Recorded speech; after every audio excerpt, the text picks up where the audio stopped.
omulungi wange nateegwa ali awo akyekumire ku ABS TV agibeerako n'ogamba nti gwe tojja gibako nkwagala nnyo mukwano gwange olunaku nga bwe lumanyi luba lwa Sande ssaawa 7 ogw'emisana tuba tugoba bumanyi ne programu yo olugendo lw'omukwano nange mwana muwala Nambiru Stella banaye mugamba ki wiiki ebadde etya mugikulike eyange egenze bulungi neeyammwe kambasabire eddaka awo gwe bikyankalanyeeko bisobola okubeera nga bitereera ssaawa zino zennyini tuba mu programu olugendo lw'omukwano nga bwe mumanyi tukyaza abantu ab'enjawulo nga batubuulira omukwano baguyiseemu batya batubuulira ku bulamu bwabwe engeri gye babutambuzaamu bava wa beebaani ne leero nina gwe nkuleetedde mukwano gwange omwami ono omumanyi si mupya nnyo mu maaso ge agenda kuba beeyanjulira naye ababuulire ebibye ebiri bitya kujjukiza nti programu eno gwagimisinze oba ayagala okulaba etambudde ebbanga naye oyinza okubeera omulenga ka TV kongo kafunye leero sobola ogenda wali ku YouTube no subscribing nononyamu ABS TV olugendo lw'omukwano n'ogilikinga n'ogikomentingako nesobola okubeera nga tunyumirwa ekintu kino omugenyi waffe wa leero kamukutuuseeko nsewo tusanyusa okulaba nange nsanyusa okulabako amanya gaffe abantu beyanjule munaye waliwo abantu abamu nga yita kumanya gamba ate oba oyanire gwe batuleetedde kosa amanya bagamanyi bampita Katongole Dennis mutongole mbatongole Katongole omutongole mu batongole ndoza mutegedde olwaleero gwe tuli naye mu nyumba twagala tumanye ebibye biri bitya engambo ze mwawulira awo kiri kitya byonna agenda kuba nga tuwulira mwami Katongole amanya gamatuufu mpozaani amanya gange amatuufu nze Katongole Dennis Kakooza weddira ki Iwante ennyinda eyo yeddira ki eyo Katongole Ndiwante lwakuba mama Mnyankole noze bulungi gye nabujja bulungi ani akuwana obulungi tuleke naawe balungi bafaanana nga kolooza buli alina haiti nti bwe bulungi anti abakazi era baagala haiti baagala omusajja alina ku nnyama nga nze mbukunyamanga ye nyama ye Katongole erwa seriously omusajja akasajja akatini nnyo omukazi oba ogusajja ogunene akazi baba tebabwagala medium size omusajja medium size alina ku kifuba kye bulungi bw'ayambula essaati olaba mu maaso aziina so kati nze bwentyo bwendi bw'oli mwami Katongole tubuulyemuko ku bulamu bwo bakuzaalawa abazadde kiri kitya incidentally abazadde sikyabalina bonna muzeeyi wange ndoza guweza omwaka gumu muzeeyi wange bukyavaawo mama wange yavaawo myaka mingi emabega ndoza nga 10 so ndi musajja w'e Kayunga Lugerere eyo era nga ni musajja yazaalibwa kuno ku Kampala naye ng'ewaffe Kayunga wamwe Kayunga yes okay katubulye ku bulamu bwo okusoma wasoma kyenkana ki Katongole twawulira kuma mu senior 3 oba mwami yagenda nga mu senior 3 obatu tekisoboka nze nsomye byonna I think kubanga nasoma primary Mengo Primary School ngenda kitati ewaffe mu kyalo Kayunga eyo nensomako ekitati kya senior 4 nengenda senior 6 nensoma ku Yale nemaliza nengenda ku Uganda Media Institute and Business Studies nensoma diploma in journalism nemaliza diploma nengenda nensoma degree ku Kampala International University so nina degree I'm going for a master's very soon. Era okyaddayo kati okyanoonya ki ekipya? No, as in omanyi okusoma tekukoma ate buli w'osoma opportunities zeyongera kujja. So I'm still looking out for so many opportunities zemmanyiso okujja. Beyond radio, beyond TV, of course, waliwo ebirala byenjja okukola ebisingako awo. So neetaaga okuba n'empapula ate abantu kati empapula kikulu olw'ensonga nti buli woba n'empapula eziwera ojja kwesanga n'ebintu ebikutuukako ebintu byofuna biba bingi ate biba byanjawulo nti ate abantu asinga obungi balowooza mu field eno abasinga tetwasoma naye ng'ekyo kikyamu maybe kiyinza kuba mu bayimbi naye ate mu radio and TV yadde nti ndi muyimbi nange but ebitabo mulimu abamu nti tubiina ate bw'obeera nabyo saidi yaffe obeera nabyo ddala nga bingi kati Katongole otugambye ina degree muki? Mass communication. I'm a total journalist. Wanga na diploma in journalism, ate na degree mu journalism still. Ogamba ekintu tewagwamu kigwe? No.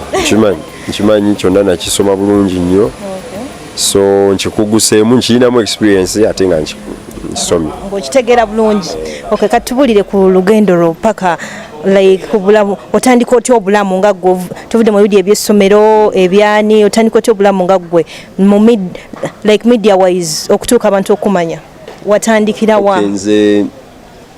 bwe namaliza senior 6 nenziruka ku muzeeyi wange mu kyalo. Nga tolina galima nkoye nkumi. Namugamba muzeeyi ngenzeeyo mu kibuga kweyiya. Muzeeyi naga tolina gy'olaga sigeza nenkulaba. So ne muddukako. Nenzija mu kibuga nga simanyi nangenda kubeera. Olwo mu kibuga otandika otya otandikira wa? Kati olwo nkubuulira kati baganda bange bonna nga mwe bali muno balina amayumba balina biki naye nga so agendayo. So nembeera ya mukwano gwange bali bamuyita Ivan. Nemugamba mwana nyala kujja kubeerako eyo. Nangamba naye gwe ogenda kubeerawo otya. So nalina sister wange bambi yafa. Actually n'abaana be nze mbalina. Yali ye nangamba kati ofunye wosula funa wosula emmere ojja kubanga ogiri eno. Batandika kugabana we bati.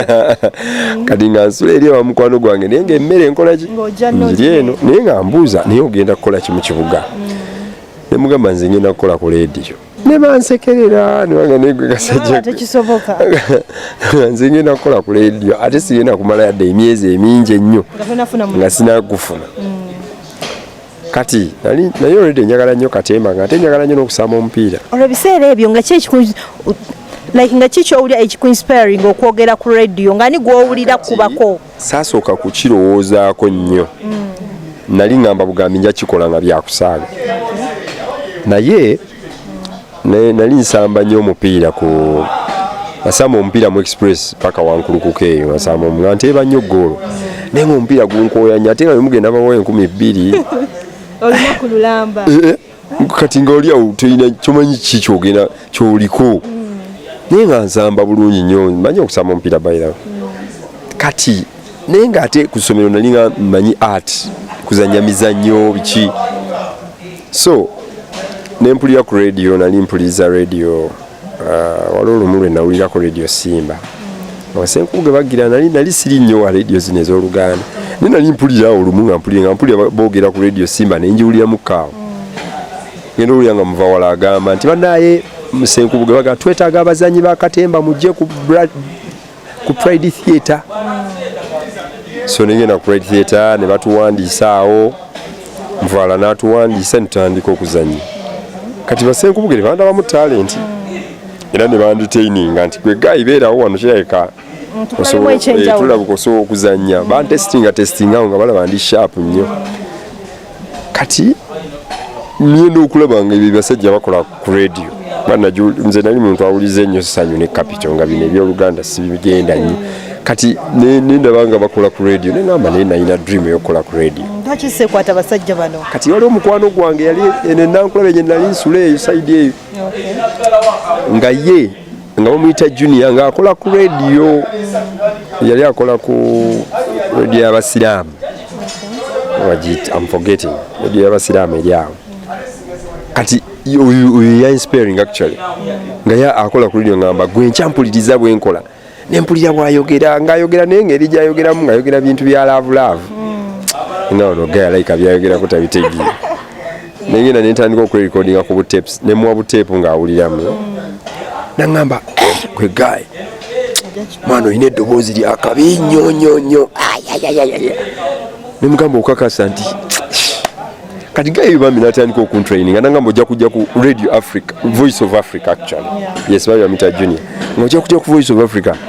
Kati ye nga bamuwadde atandika okukola ekiro nendikodinga kateepu kange bulungi nnyo nenkatwala ku Voice of Africa. Katwalayo bagayi ne baŋŋamba nti mwana goli fala tosobola genda. Olwo ndi mukayimbira ngezaako radio ndabe. Ogezaako kujja mu radio. Kati bwe nagenda ku radio Simba Ndawusi n'andaba era Ndawusi oyo mwana akyali wange nnyo yandaba yampulira omulundi ogwo. Naŋŋamba gwe tujja kuwa omulimu. Naye nga yali ampadde assignment ngende nkole voice test ennungi then naŋŋamba tujja kuwa omulimu. So nentandikirawo mpola radio Simba nenkolayo emyaka ndowooza nga 5 naye nga tebyali byangu because nayita mutocha y'amaanyi okusobola okubatika ntegeera kye nina okukola because nali sikimanyi nali muto nga namala emyezi nga 6 nga tebansasula ntambula butambuzi paka ku mulimu naye nayiga nti omuntu yenna okubaako nekyokola omala kutoba tebiri ku mmeeza tobigwako bugwi so Ndawusi yanjigiriza nnyo radio era ye menta wange gwenzikiririzaamu ennyo Omulangira Ndawusi nti bintu binnyo byandaga bambi nga okola bwoti n'omukulu Senkubuge mukulu Colin Mutambo mukulu Mandevu aba Radio Simba abasajja bamentalinga nnyo kino kyonna kyemunda bakyendi abasajja abo bankwatako nnyo Ndawusi ne banne Mandevu bankwatako nnyo ndowooza mulaba mikwano tukyali naye Katongole omutongole mu batongole Kasada Ramoti. Nawulirako nti olunaku luno olwa Valentine buli nsi erina engeri gyerukola ki gyerucelebratinga wana Uganda abantu babeera mu bumuli okitegeera naye buli nsi ebamu noza buli nsi ebaamu ebyenjawulo kati nga mulaba Canada okitegeera Canada nawulirako omukwano gwange abeere Canada ng'agamba nti ye eri oli bwakuwa akamuli alina okuweerako ne ssente takuwa akamuli ka bwereere ne China bwe kiri ne China Abachina bona balina omukwano gwa Abachina balina love naye kati sebo Mr. Katongole omutongole tutegedde bw'oyingira mu radio bw'oyingira mu media naye tukulaba ku radio ez'enjawulo wasooka ogenda tubula gye wasookera naye ndaba okoze ku z'enjawulo kiki obuzibu buva wa Katongole basajja tebatusasula kiki obuzibu buva ku bulungi bwe nnina ora omusajja yeewaana n'obulungi bulungi mu kintu kubeera ne talent awo olutuuka nga bw'olaba nti Ronaldo yali mu Manchester n'agenda mu Real Madrid kati Mani yagala muzzaayo bwe bityo so naye ku radio Simba mu radio balina kye bayita poaching oba omuntu muyimulaba nga mulungi ne mumutwala ne mumubba mufunze mumubba muwa ssente okitegeera ne bamugula so kati biiti yampa ssente nenva kusimba bwe ntuuka ku biiti nenkola emyaka emirala nga 45 bukedde nendaba nayo nempa ssente nentwala bukedde yayo kati ne wabeerawo olutalo nga ndi ku bukedde emyaka 2 ne balaba nga bukedde ngisitudde nnyo ababiiti ne bagamba ate gweoyagala tusuula komawo sajja no era gwe mugwasitula no bwe kiri seeseewana bwe wanyi naye bwe kiri era bw'okirabula kikyolina nti oli akusika n'ono akusika nange mpaako okukaddagala ekyenjawulo mu kyo nti ye creativity omuntu obanga Katonda yakuwa ekitone ekyo ekyokuyiiya ng'osobola okuyiiya ebintu ebirungi ebyenjawulo basobola okutwala so kibula nti kati ku beat saawa eno ndi presenter at the same time a programs director so ndi manager ku beat wamalira noddayo ku beat naddayo naye naddayo nga manager si presenter ng'olonvudde ku bukedde emyaka 2 ate banzizizze batugamba waliwo entalo zewalina ku beat kyali kiti ekyo tewaali ntalo era olutalo nze lwekugambye olutalo lwali lwa ssente gwe sente zikutabula sikuntabula naye ozaagala leeta ssente nga ziwera toyinza kutuula musajja gankwo kwobukadde 10 omwezi ng'ono abadde akuwa 5 ogenda olanga kaŋŋende wali n'ogenda n'okolawo because bisi byaffe redi etaliyo tukolako ne tulekaawo gifiirako ojja gibeera genda bajja kuziika ogirekeko baleete omulala nga n'essente tozifunye so kati olina okukola ekyo kyolaba nti okola ki osobola okifunamu kulyako kulekawo kati tulabye radio bwotyo n'oziyingira mukyala ki owa radio gwe wayagalako ebiseera ebyo tulina gwe twawulira radio ki ku radio Simba ku radio gweotegedde mukyala omukyala gwe nali njagadde ku radio nga tukola naye mu ibititi eyo story yange njagala ngenda gikubuuza ku lwayo kuba yo njagala naye ekyo tusooke tukiveeko tugenda kizza kakati Katongole oyogedde nnyo ku radio ate ffe nga awamu tukulabako ne ku TV ezimu kati ojja ku TV TV natandika okukola ku Record TV like wegomba otyo gamba nti radio eno balaka tebandaba bulungi kangendeko ne ku TV eno balawe ku height yange bamu bampulira buulizi actually TV nze sijjukira na muntu yangamba agenda ku TV omanyeze ebitu ebisinga obunyiza I just wake up nengamba no this one I can do it ebiseera ebyo TV nga zakatandika nga tulaba bastraka abaani bakazoora baani nti I don't know nti obanyiza n'okugendako ku TV naye nga tokyegomba nako nga sibyegomba nannyo ngamba TV no it's not my thing naye with time ngenda okulaba nga kitandika okubeera so important okubeera ku TV So by then nali nkola ku beat ne Record TV nejja. Njagala nnyo okukolako ku WBS naye nga sina access nnyo. Nengamba naye kandabe TV empya record osanga tuyinza okukolayo. So nengendayo bagaye ba Brazil ne banyaniriza nembawa idea bali balaga ba Brazil bali balagana bintu bya ba Brazil. Nembagambe bijjeko nammwe teri agenda bila. Tutikeke ebintu ebyawano. Nebasoka ne bampakanya nnyo. Nebagamba kale katukubeyoko ku music ku Sunday okka. Netukuba music ku Sunday. Bagenda olaba nga Sunday ekibuga kyonna kiraba music. Nebagamba okay tukole ekyo. Ne bakyusa ne badda mu local content. So netandikira awo netandika ne program nga ya byabufuzi. Moment of truth. Ku record nze nga nkyaza byabufuzi se. So when we record after record down nefuna okucyankalana nembayo ne Steve nesoka nenzirekamu. Ono myaka kyawo weja record 2000 myaka sijajijukira nnyo sijukira myaka naye nga njijukira record nyinza okuba nako mukola ku TV 2009 2010 there yeah 2010 wekityo njijukira so ne kati awo bwenva ku record ate nemiranga ngenze ku Bukedde radio so ne batandika Bukedde TV naye ate sakola ku Bukedde TV nga ndi ku radio yawe yeah because nze nali saagala kuba nti munsasula just for radio nga ate ne TV nkolako so ne bagamba no manyi bazidabolinga noni baagala okole bukozi wali kati nekyo nekitulemangana nembeera so okuvaayo after some time then managers may Ramita Simei Wesali nandaba nampita nanga Katongole nkulabamu ekintu oyinza okutukolera program ey'omuziki nga Ramita avuddeyo then nentula nenjiya full dose nakiya ne yali mukyala wange so ne tukiya era akyali anti yalina omulala so nenkiya naye nentandika sheeyo so neba yakabinnyo so abantu bajagala nnyo kati ate bwenvaawo after with time then ne wabeerawo condition gye bampa nti baagala ababeere nga ba-owninga fully nga radio ne TV byonna ndi eyo condition nennemeeyo nenkita kati nensigala eno ku beat kuba nali sobola kuleka beat gye ndi manager ate nga ndi buli kimu ate nzira eri so nensalawo nenzira ku beat nemanya TV endala ejja kujja era tewayita mwezi gumu ng'ate Delta empisa so kati ate ndi ku Delta nkola mega dose so bwekityo bwekiri so TV radio bwentyo wendi. Okay, Mr. Katongole ebyo byonna tubiwulidde gye wava n'egyotuusa abantu okubeera nga bakumanya naye kati program gye wakyaddemu nga bwategedde bagiyita olugendo lw'omukwano ng'otubulya ku bulamu bw'omukwano Mr. Katongole wakaagala bakyala bamekawo oyinza be tokyasobola nakubaala nga tobala list eri endless Katongole nze ye wabitandikirawo wali naani tubulye ku mukyalo eyasookera ddala mu bulamu oba tokyamujjukira oyagadde bangi by the way ekintu kino eky'omukwano abantu abasinga obungi perception gye batulinako by the siwe byo bye balowooza ate si bye tuli abamu babirowooza naye nga abamu babirowooza ku balala nga bwe biri naye ate abamu babirowoozaako ffe naddala nze si bwe kiba Katongole saagadde bakyala bangi nnyo if I would say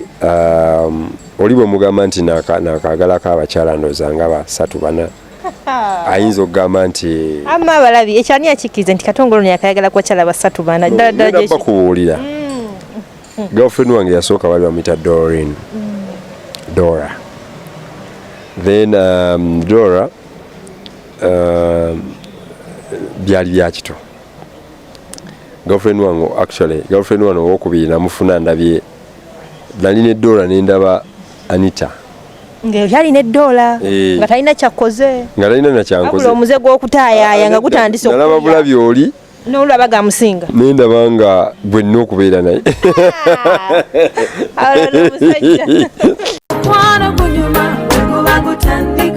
kati ka Doreen ako otugambye n'otuka ekiseera nga ki nga tokyamulaba natuka ekiseera just nendaba Anita nendaba nga sina kuba na Doreen byanjawulo kyanita byalina ebyali ebyenjawulo ku Doreen yalina ebyenjawulo bitya yalina ekitone nga kyakula problem gye nalina eryemu nti nali simanyi nnyo bintu bya kwagala omuwala ono noyagala n'oli so nga manyi kwagala omu bwe mukoowa nendyoka nkola ki funa omulala. Yes, naye nga what happened that day was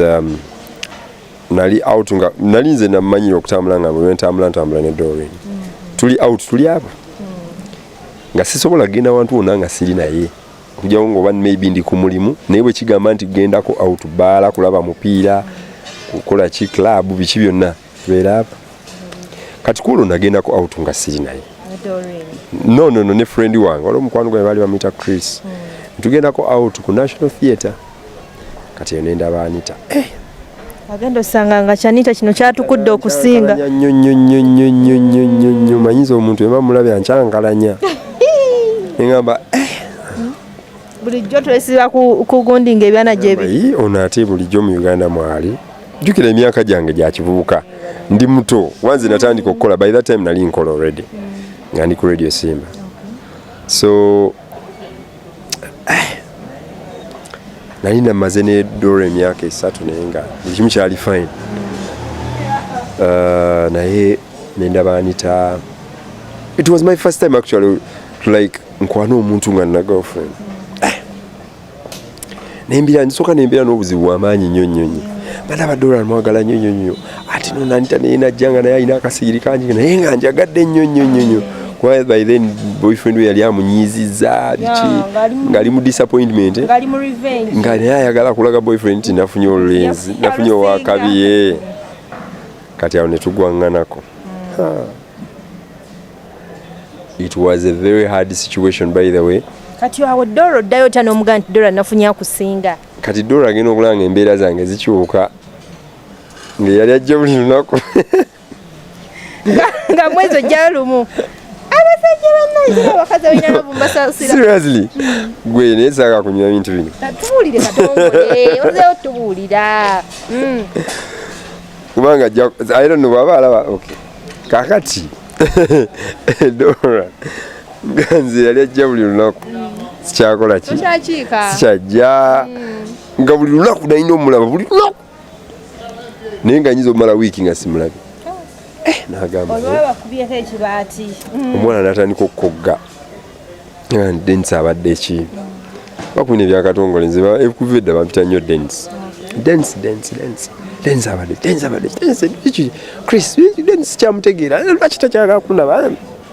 kati edda nga obeera n'essimu tetumanyi kuteeka mulooko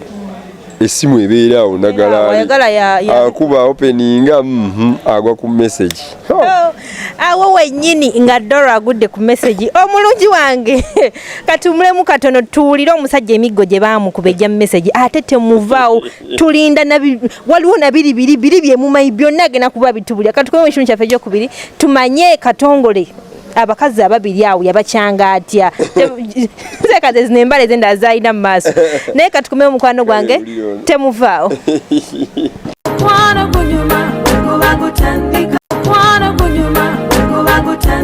mukwano okulikayo mu kuwummulamu okwo anti tukyali ku lugendo lw'omukwano nange kenyini Nambiru Stella tukyagenda maaso ne programu yaffe leero gwe tuyina mu nju ye katongole omutongole yatongola abatongole ab'ebutongole oba biggwayo bikyakika tekiggwayo naye nga tukyagenda maaso obadde okimanyi gwe nti katongole tankuba oluyi katongole mbwe yakwata omwana oba mwagawulya simanyi ekyo kimu obadde okimanyi nti beekuba ne Titi obadde anti bwatu naye bwabibuuza banne obadde okimanyi nti Titi amukuba akasepiti ku mutwe biragera kuba bitubuulira tuli naye wano ekikyamu agenda kuba kirongoosa ng'akizza mu layini naye ffe byonna agenda kuba nga bitufe tugenda mubuuza bye tuwulira bye bakuba mu mawulire kati katongole naye katusooke na kino katongole okomye wali ensasage wakati wa Dora nani Doreen nani Anita olwo kati Doreen yakuguddemu anyiga essimu alaba love messages n'essimu zo message anyiga nnyo agamba okay kati olabika oyagala ono biki actually balina scaffold ye kubanga yafuna essimu yono ne beevuma nnyo amupiteko olulenzi lwe biki waliwo kati nze bwe nalaba gundi eyo confusion of course kino kyenyume baida abavuka bangi babiyitamu actually babirimu actually si kipya kuba goli sere kati naffe twakola dentalo za kati nze nalowooza nti gwe nagenda kunkyawa oba bonna bankyawa naye kyasinga okwewuunyisa nti gwe nalina akafuna yalaga nti ate anjagala nnyo n'okusinga oli nga ye ayagala kulaga nti gwe tolina kyoyinza kukolawo kubanga ono wange kati wenyini nawe ekibuuzo kati golowooza ekyanjalo ki wali olina ekyali kirwanya abakazi kyama ki kyolina oyinza okubanga nga buno obwanvu katonga etibwa wanvuira were nga tiba wanvuira werere gwosaba abakazi bonna obalwanya yaliraavu aka baali boolooza bonna buli omu yali anjagala nnyo limba naawe naavu yokka kubanga amazima go gali nti bombi waliwo embeera nze gye nali mbayisaamu nalina nnyo amazima n'okufaayo ennyo nze bwemba nsabozeyo okufa ku muntu mufaako nnyo kibula nsobola okuwangala n'omuntu for a very long time because mba mufaako kati abalala bayinza okulowooza ebirala naye ng'ate omuntu oyo ye amanya ekituufu okitegeera so twabeerawo oli Doreen agezaako okulabika nti anzizaayo ne kigaana omutima yaguwambye dda yali ankyusizza already so nembeera naye for some good time naye ate ye embeera ze zaali zanjawulo nayagala bingi nnyo nayagala okubeera celebrity also ngayagala kuyitira ku gwe yes era abamumanyi bamumanyi wakabi waali Anita the diva Anita ki naye nga waali Anita tojja mumutegeera gwe muveeko kanize nkugambye okay so naye netukita actually ye nze okuta Anita bwe nalabira Titi so Titi yansanga Anita mutadde Anita nga wenyini olugendo lwa Titi lulondo lwagala lwokka tolugeraageranya na kintu kirala kyonna yes Titi twesanga ku radio beat ndi ku beat nga naye radio mukwano gwange nali mumanyi nali ye namutegereeyo okusimba yali njagala nnyo music we nga ni ku radio simba nga music we gwe nsinga okwagala naddala enyimba nga makanika wange segwanga nzikuba nenzifiirako nempulira nga nga na passion ya music we so bwe najja ku beat nemusanga ngaakolayo nga nze mukwano gwa actually yali tayogera nabalala bonna yali si mwangu olaba nga abalala bonna tayogera naye nga nze ayogera nange era nga nze beewuunya nga nze tunyumya no yali just mukambwe mirazi nga tayagala nnyo kumanya nga tayogera n'abantu muŋŋamba ki obitegeera naye nga nze beewuunya akasajja kano koogera katya noono naye nga nze mukwano gwa because yali akimanyi njagala nnyo ennyimba ze kuba ne kusimba yajjanga bambi yajja nambuuzaako kolumulaga naye gwe oyagala nnyo ennyimba zange nga njagala nnyo bambi ennyimba zo I love your music naye kumbe ku ssomero nali nafunako ekifaananyi kye mu mawulire wale bamukubako mu mawulire nga ndi ku ssomero mu senior 6 amawulire ge bwene nga niwe omukazi ono olumunja mu miitingako olaba nga bwonoogamba abaana nti nga bwonoobeera ku ssomero n'ogamba I'll one day meet Juliana Kanyomozi one day I'll meet kati on your side ogamba one day I'll meet Chameleon then nomala no meeting ate naafuuka bbaawo oba kitegeera yes kati nze bwe namulanda saalowooza nti njoba maybe anaaba muntu wa naye nagamba mugambe one day I'll meet this musician at least mubuuzeeko at least shaking hands naye kumbe ngenda kukola naye ate embeere naye so netutandikira awo ati olwo ani asooka okubotolera munne ekyama tinamwagala obviously gwe kuba gwali osinga omwegomba no azinze nali twasooka kuba mukwano kabumeeramu omukwano mwenyumiza emboozi ya relationship yamu kati yanyumiza nti gayiwe ebiki ali wala ali bweru lolo kati nange ate ndi wano ono naye ankyankalanyiza kati nga ffena tuli awo kati tutandika okuconnectinga nenda okulaba nga kirabika tuyinza okuconnectinga nga mulina bemufaanaganya netufaanaganya awo nampandiikira akayimba ke bayita kankute yakawandiikira gwe akayimba namugamba mpandikirayo akayimba nkayimbe for the first time akakankute era yakawanika kati yakawanika nga nkayimbira oli girlfriend gwe nata ngakona mujjawe nange kankute naye ebirowoozo bigenda kunzita buli bobakoe oba ne bakulekawo nze wendi yadde nga nkuleka naye omutima gusigadde gy'oli kyokka balungi temwagalika kankute. So akayimbako namugamba akawandiike n'akawandiika. So nekayimba nantwala mu studio. Actually yendaga byonna ebyo bya music nali sibi ya nkuyingiza music nandaga ekyokukola when it comes to professional recording nali sibimanyi. So nenkatandikawo mpolampola netandika okunyumirwa nangamba nno ine eddoboozi gwe nno osobola okuyimba ngaalaba mbituulamu bulungi. Netutandikiraawo laavu netandikiraawo twagalana. olwo mugendako mu bufo kyawo olwo abantu bajja batya okumanya nti mweyagala? Kakati abantu bajja okumanya okweyagala kwaffe nga ndooza tutandise okujja ku stage kubanga yalinga ayimba nga nze embeera eno bwe nti ng'oganga olutulire eno luddemu ng'ogamba halukazongo. Kati abatandika okutandika olugambo be bala rediyo beeyagala. So kati olunaku lumu we nasooka okugenda ku stage ng'olwedde olugambo lwatambula dda mu mawulire nti bano Amanda. Kati nengenda ku stage lumu oba ekivulu kyali kyawa nga yayimba nawe n'ogenda. Ale bagamba bannange kino tekisoboka. So netubeera mu relationship eyo mpolampola. So twasobola ogenda mu kyaki ne batugatta kyala like we're married. Kukyaki wakayiwa mubalokole. Yeah. So it was secret. Tetwayagala nnyo bantu nga mumanyi nti most of celebrities embaga zaabwe zibeera mu secret. Okay. Mwayita abantu nga bameka mu bufunze? Bataano. Singa nange nali mu abo. Twakigala bwetyo twakikola ku bwa Katonda tetwayagala nnyo because by then tukola ku lw'abantu already tuli balokole nga tukimanyi so ne tukikola ku bwa Katonda. Twakikola ku bw'abantu. Mwafunayo ku baana gwe ne Titi mwinayo ku baana Katongole? Ekyabaana tubayina. Bameka? Tulina abaana babiri, omuwala n'omulenzi. Bemwazaala nga mwabazaalamu? Yes, as in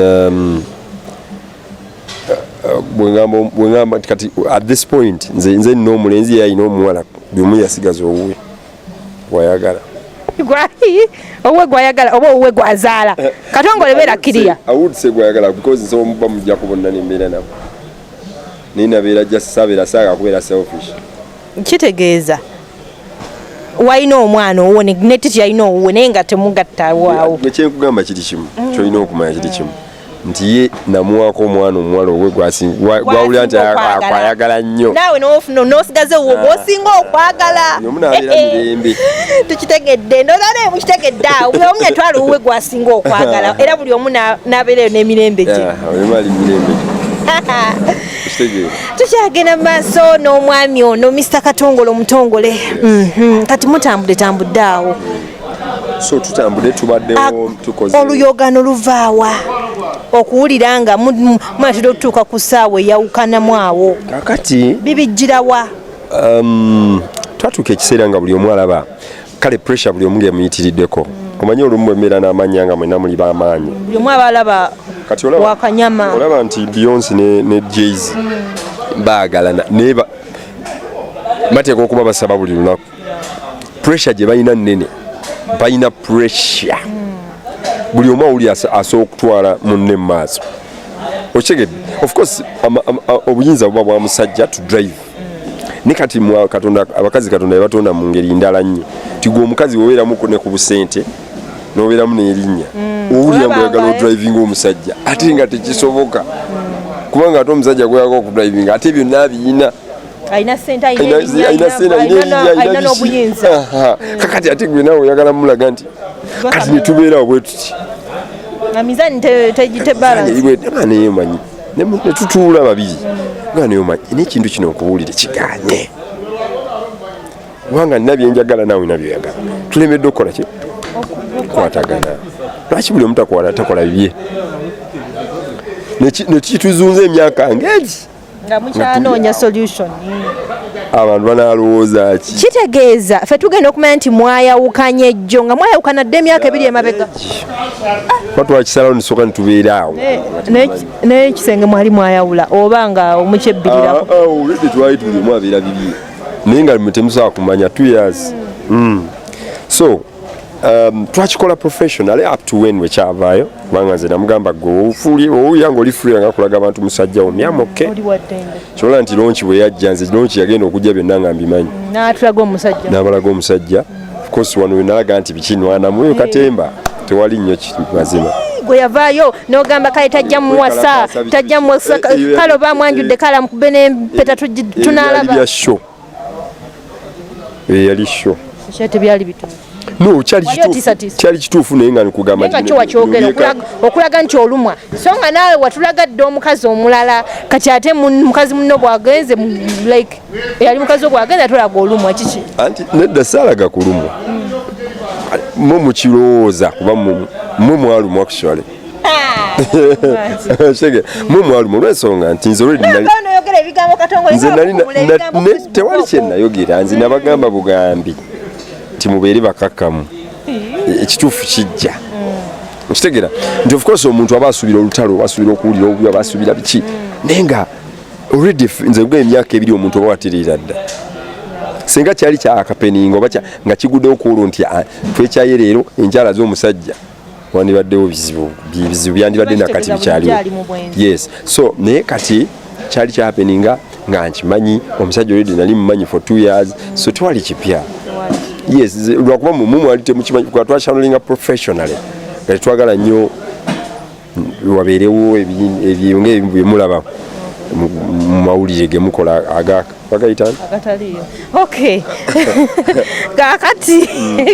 bwe mwesange eyo gwe ne mukyala oyo Titi mwebongako mwebuuzaako oba mpi na migere ate gwe twatuula nteesa nga lwaki tulwana we are friends nze lonchi nagikola tetuli ffena tulina baawo tetwagala kati ate gwe wafunayo omulala oba okyali awo olinze Titi eri bimusala amalako nga natomerwako ndiga tomanya katongole oli omuntu akusigalamu nga ye amazima tewali byakunsigalamu nze mankutadde sisobola kudda newosaddako akayiibwa mpazi omupya gwe twawuli owuwo yani waali yani erinnya mukama katonda ligenze yani bamita zam yes zam agamba wali wakabi nnyo ali waka afumba emmere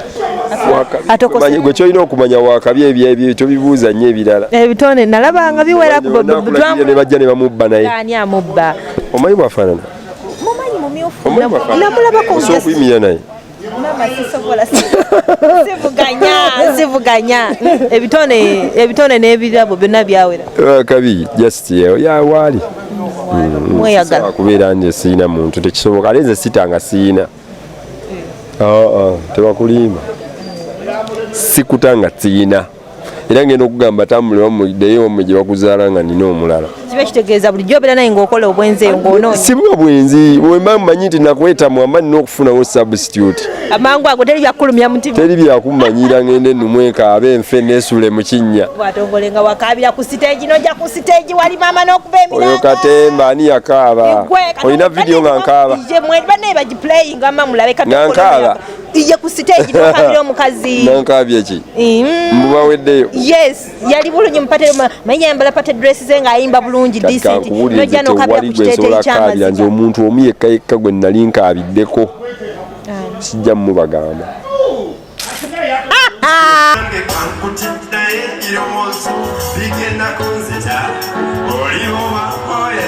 obanga bakusuddewo zewendi yandenga nkuleka naye omutima gusigadde gy'oli kyokka balungi temwagaleka kakuteeka mujja munyonyoka mmwe leero katongole omutongole yatongola abatongole ojja mutugamba sijja mama Titi noonya onkubire kasimu naawe nkukyaze naawe omubotole okitegedde ate nga bw'olaba kiripu eno banne buli agiraga n'atulala n'omubuuza ebintu ebyo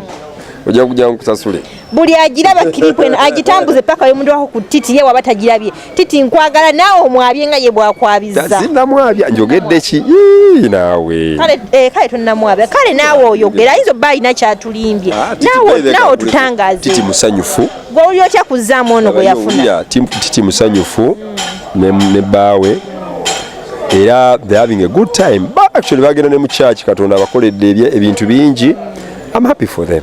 Nze sina buzibu, yes. Nze njagaliza. And you happy with Zam? Of course. Nange ndi happy. Kati kyesimanyi oba yali happy ne gwendi naye. Nenga bwe comparing wakati wa Zam ne Titi ebintu ani no ekibeerawo nti era gy'obeera we wasinga. Ngera bwolaba ye gyali we wasinga eno bwakimanyi kati anange eno gye wasinga eyi. Kino kyana guno muggo new model.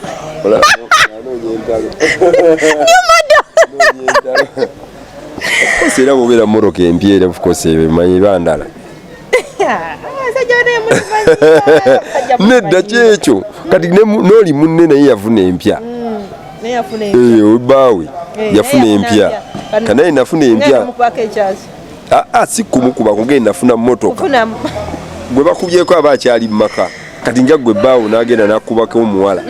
abakubyeko embooko nogamba nange nfudde nkigobera wala mu linnya erya Yesu ojja kisanga ate gyekiri kizibu baawo tomumanyi kizibu baawo gyali ndeka katongole ono nkyaza muyiyo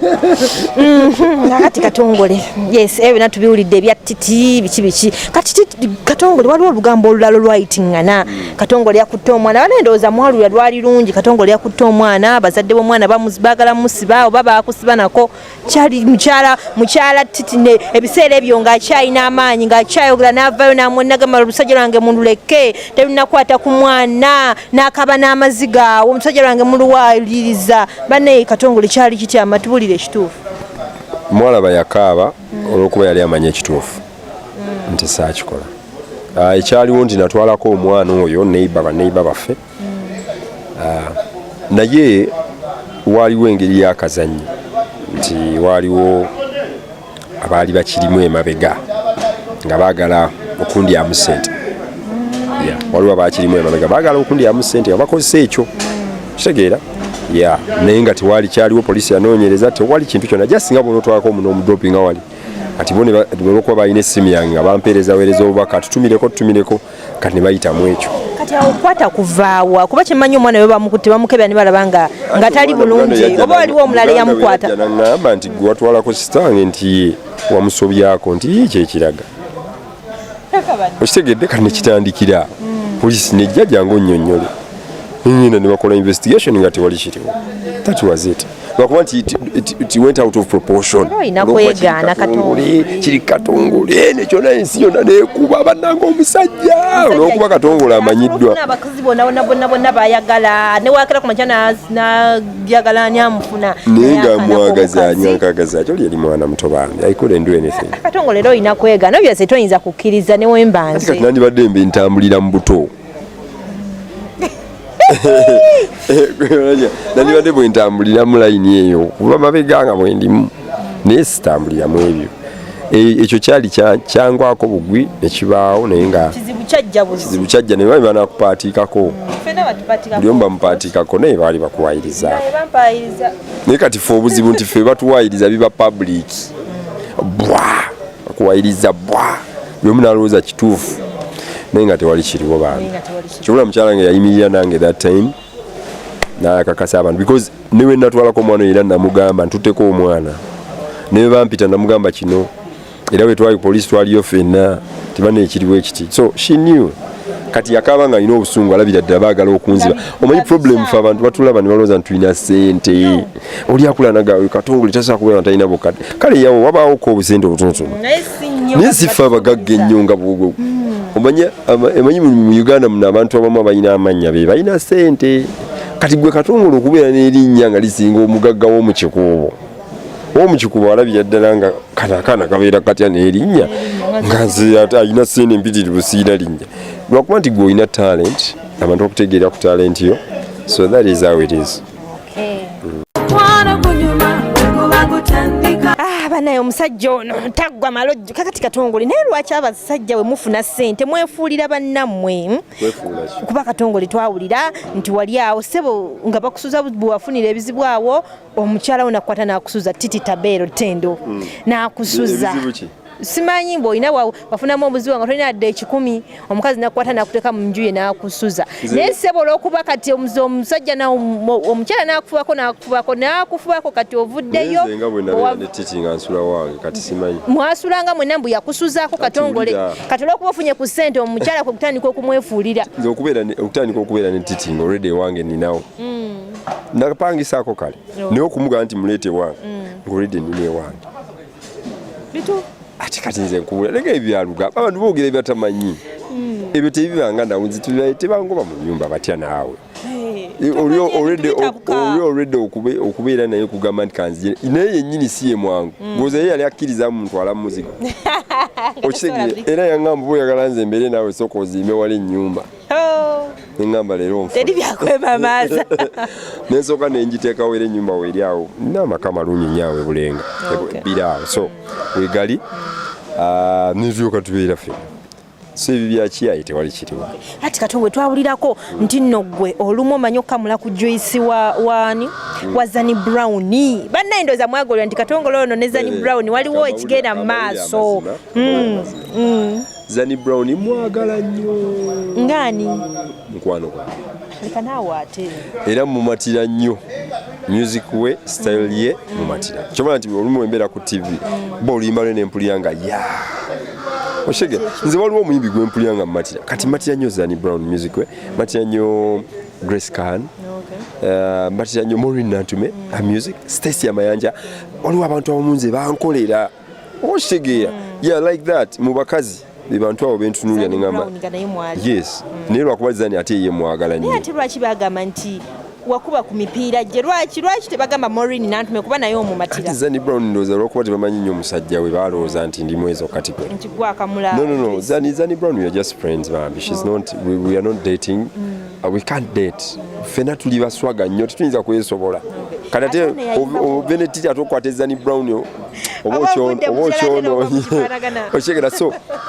mukwano gwange naye nga tetusobolagana yes oba yakulema bulemi nga wagezaako n'akulema kati olaba Zanny Brown alinga bw'olabeera Rebecca Jingo kati ffena tuli they are all my friends bayira bagamba soko tulina olwa Rebecca Jingo mukwano gwange lwaliwoko Katongole lwa Rebecca Jingo owakanya ki waliyo nabiwulira from reliable sources nga Titi akola sawa munya paka 10 Rebecca ankola naye ku macha way back Rebecca yali akola ku macha nga ankola naye kati njagala nti Titi ate nga Rebecca ankola naye wano tekigana buli omu mwesawaze nga liba mukwano nga banyumya n'okunyumya ku laavu yaffe no bino bintu tusharinga leka gwoshe yalinga mama yalinga nani kale ebyo biwedde kakati ate ono omukyalo ono yayimba mukazi mufumbo era afumba oba waliko twayimba naye buyimbi namugenyi alina bweru ndeka munaye saako namugenyi bawe kabake kali kasajja akali akampi kakwano kanga actually kikantwa ntukola video envimbo lolimba mukazi mufumbo yes just a friend lwakuba nti nze simanyi bwe tunya mundabirwa musinze musajja omulungi ennyo ekiri awo abasajja abalungi mwe bali mu Kampala ba John Segawa baani basajja mwe bali mu n'abalungi kale era nabo babaseekako abakazi naye nze tebanteekamu abo abalungi naye simanyi lwaki abantu bagamba nti ono nedda nze lwakuba nti ni mukwano gw'abantu yes mukwano gw'abantu Katongole batugamba mu bintu by'okunyeenya ensaasi ebyo nti onyeenya ku nsaasi yo Katongole mbu ejjadwe eryo lyeyunira nnyo limu embeera ezo ezitali nnungi ez'obulogologo sirizinyeenya sirikikola siribikola ng'ologa Katongole no nze ndi musajja mulokola asabire wa Pastor Tom Mugerwa mu buli akwekiikakiika mu maaso awo so ndi musajja mulokole era sirina kintu kyonna ekyo ebyo sibikola bantu ndi muntu akkiriza mu Katonda nibadde yaligambye atya anyway siribikola kale Katongole omutongole mu Yesu Kristo akavuluko kankubya nzikiriza kagambo wazo netegekedde ubaya kagambo kimu bibiri byogamba abawagizi baffe bagamba ne bagende maso n'okumpagira ku radio ku TV bawagire n'omuziki gwange wakati nkuba omuziki nina band nyamba bagita Melo Vibes band yeba ne bya music kiri kityanga nga tekigira twakola concert neggwa tuli ku nyimba sasa concert ye yali ekyaka yali fine bwoba wajja waliyo yali okay abantu bajja batuwagira so kati sasa tuli ku music tuli mu kufulumya nyimba mpya Brand Kibenza aleta Jacobs Nsali Sharon Nagawa Grace gundi banji actually banji mukungu Amiri Sengendo gumwade motoka na yali mu bandi yange yes actually pastor yebale nyo kwa Amiri Sengendo motoka yatuyambye aja tuyambako kuntu aliyako ne kubana abadde atambula kigere abadde nya boda boda pastor Iga omwami akwebaziza ntwe bale kubawa ku motoka eyinzo pastor Iga musajje mukwano gwa kumala ebbanga ddene era ntegeera bulungi ebintu bino amina okay so musaba abantu batuwagire mu music bawagire music wange bawagire music y'abaana bange mu bandi yaffe ne ABS TV bambi mwe bali nnyo okutuwagira music enyimba zaffe muzikuba enyimba za ndaba muzikuba mutuwagide actually TV yetuwagide nnyeno so I'm looking forward you guys okulike anti mugenda mu maaso mwenge okuba ab'amaanyi amina omulungi wange wate wabadde ku bigambo byayogedde siyinza kuddamu wadde ekimu bwe kiti wabula okubagamba nti byonna mubyewuliridde okuva mu ye kennyininyini olugambo luna ndowooza bakiri yalinze byonna ebisinga ku byo bagambye nti bifu bimanya Zani Brown manya Titi yamukuba manya yamugoba mu nnyumba abagambe byonna x byonna bifute tabango wadde n'ekimu bwe lutyo libadde olugendo lw'omukwano tusinkane nate Sunday jja sawa zino zennyini musanvu zennyini paka ku munana omwerezaawo nga nsigala ndi Nambiru Stella Drake Matovu ku kamera agibeerako nnyo mwebaza abasegirinya n'abaawo wali okubeera nga agiproducinga Derek Muteso okola n'abaayo eri mu editorial okugimenyamenya ate ye Chris n'abeera nga abintereyo ku YouTube n'ebeera nga bibatuukako abalabi bange mwenna mu nsi zonna ez'enjawulo London mwenna mbaagala nnyo UK America mwenna mbaagala nnyo ate gwagimisinze ku YouTube waliwo subscribinga nogirayikinga notekako ka comment kakalungi tubeera nga tukitambuza Moses mabega nkwagala nnyo nkusiima nnyo webale kutambula naffe bale kutwagala musibe bulungi wiiki ejja ennungi Nambiru Stella ge manya gange mweraba